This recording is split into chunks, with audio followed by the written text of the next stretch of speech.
Have you ever just like gone 0 to 100 on a project real quick like? What I mean by that is you start by telling yourself on Sunday morning that you're gonna rearrange the shelf in the garage, you know, to clean up a little bit so you've got some room, and by noon you've got a whole new shelving unit built, your truck is parked in the driveway to make room for the new air compressor you had to have, and you're in the process of installing it, and you haven't even actually made much room on the workbench, which is, you know, what you set up to do in the first place. Can you calm down? No. You're a little wound up. Yeah, I know, but I've been there. It's 0 to 100, bro. It's just the way it works.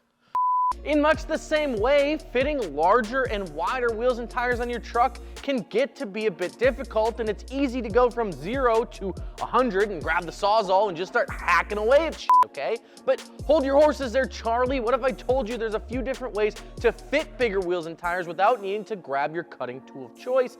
And if you do decide to cut something, there's a right way and a wrong way to do it. I'm Dustin, Dusty.co on Instagram, and today's video is all about how to make anything fit on your truck if that's what you're into. And as we dive right into this one, if you're looking for a new set of wheels and tires to put on your truck, but maybe you don't want to take a Sawzall to your fenders like a middle schooler with a razor blade for the first time, then you're in luck. We've got a gallery with nearly 100,000 trucks in it with all sorts of wheels and tires and suspension setups that'll show you what actually fits your truck without hacking the bumper apart to make it fit. There's also notes about any rubbing or trimming that they may have experienced, and better yet, if you find a set of wheels and tires that you absolutely fall in love with and have to have, you can pick that setup right from that webpage. Be sure to stay tuned to the end of the video, by the way, because we're actually going to be going over how to NorCal your truck and maybe some pointers for doing it the right way, and then, you know, how to maybe not do it the right way. When it comes to making big things fit in tight spaces, we may know a thing or two. First step, just spit on it. On a serious note here, when you build 2 or 3 trucks a week for like the last 8 years, we can confidently say that we've seen pretty much every fitment from a modest set of 9 wides on a 6-inch lift all the way up to straight up slapping 14 wides on a leveling kit, and Banker's pretty much the man when it comes to making things fit that definitely shouldn't. It's why we managed to stuff a 355/40 on a 14 wide in the square wheels of my Duramax. It just sort of happened. I just came out to the shop and Banker just kind of, and they were just there. One of the first things to look at if you're looking to add bigger wheels and tires is a leveling kit. Well, it's not going to make room for a massive set of 14 wides by any means.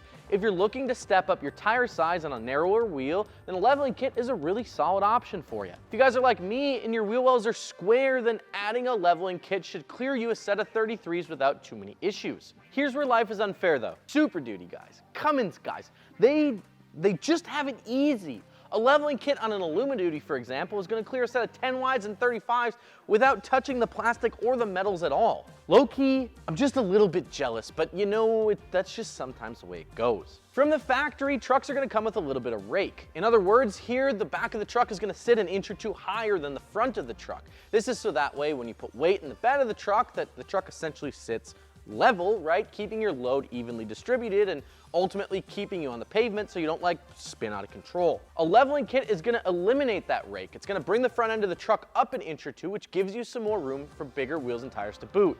Best part about a leveling kit is that they're relatively cheap at just a few $100, and they're available from pretty much all the big name manufacturers, including Rough Country, BDS, and the likes like that.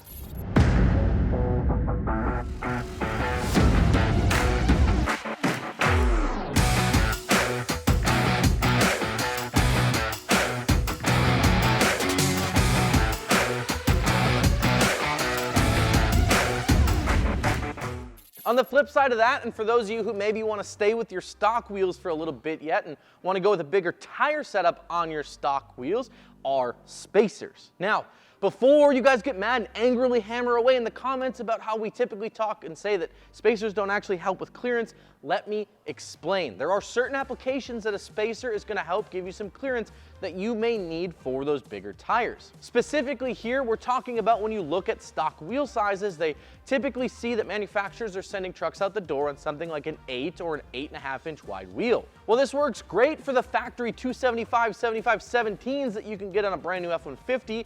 A 33/12.5, for example, is going to give you some trouble if you try to put that on your stock wheels. Usually here the issue is that because of the high positive offset of the factory wheels, these wider tires are going to actually rub on the inside of the tire on things like your control arms or your crash bar, stuff like that.